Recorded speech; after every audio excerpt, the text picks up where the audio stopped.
Economic motivation play a huge role in the implementation of Armenian genocide, along with ideology, ethnic Turkish nationalism.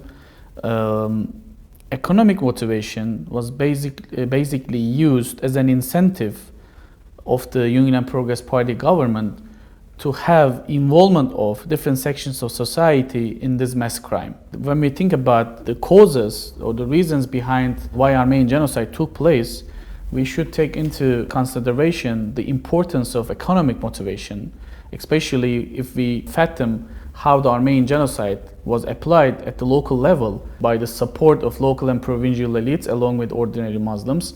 This motivation was quite consequential in order to understand different aspects of Armenian genocide.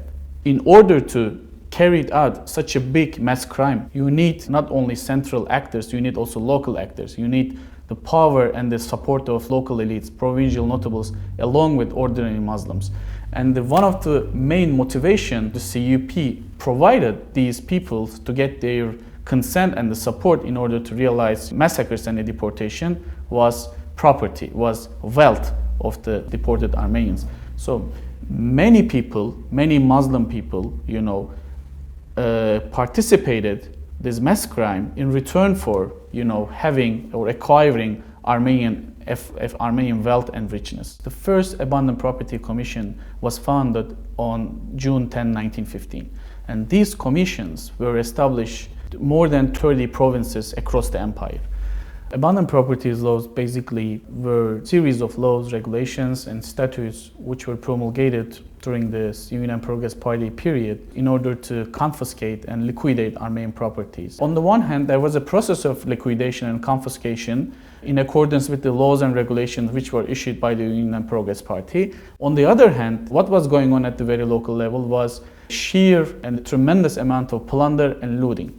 Many of the members of liquidation and abandoned properties commissions, they were corrupted.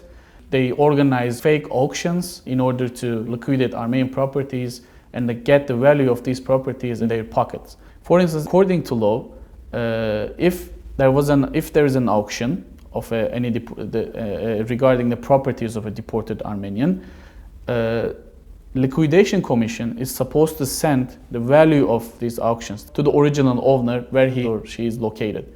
But this did not happen. When the auction was made, all the valuable items were sold at ridiculous prices and were not sent to original owner.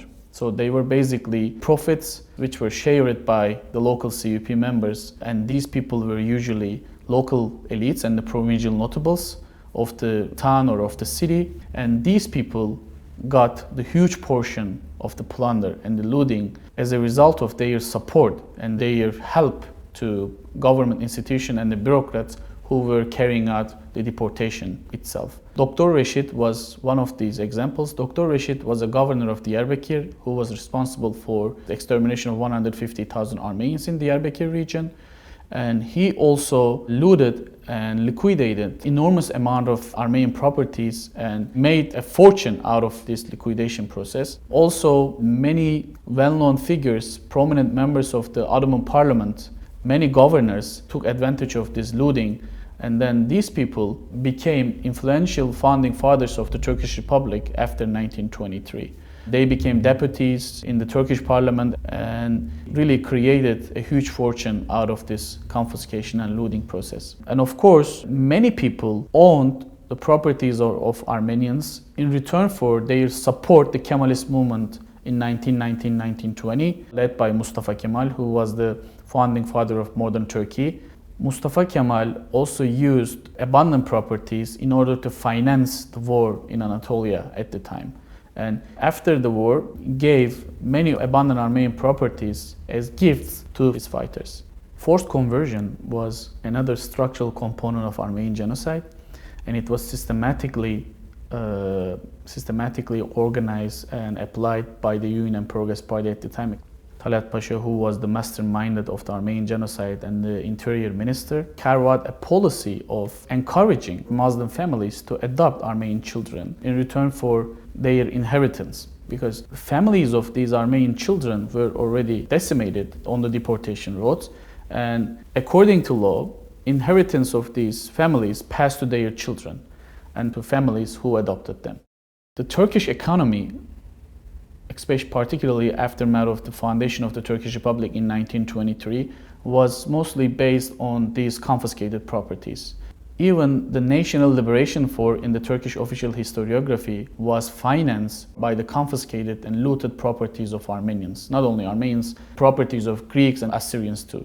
The primitive capital accumulation of the new republic was based on these confiscated and expropriated properties of the deported Armenians. So it constituted a really foundational element of the economy of the new republic. And material existence of the new republic actually was dependent upon the material absence of the Armenians. Numerous state institutions, governmental institutions, and civil and bureaucratic institutions of the new republic, the buildings of these official state institutions were originally the properties of deported and exterminated Armenians. When we think about genocide, we always associated the notion with physical extermination. But Raphael Lemkin, who was the inventor of the notion genocide, tried to understand the concept of genocide by also looking at the laws. He was basically arguing that genocide can be applied through laws and regulations as well. In the same vein, abandoned properties law or the liquidation laws were a major component of the Armenian genocide. Union and Progress Party was not only aiming at elimination of physical existence of Armenians, but also their material existence. Armenians were stripped of all of their items, all of their properties, all of their objects, all of their possessions. So these laws and regulations, these property laws, were aiming at eliminating material existence of Armenians along with cultural and physical existence of them. That's why Armenian genocide can not only be explained by physical violence. Of course, it's an essential component of the definition of genocide, but Armenian genocide also can be explained by these laws and regulations as well.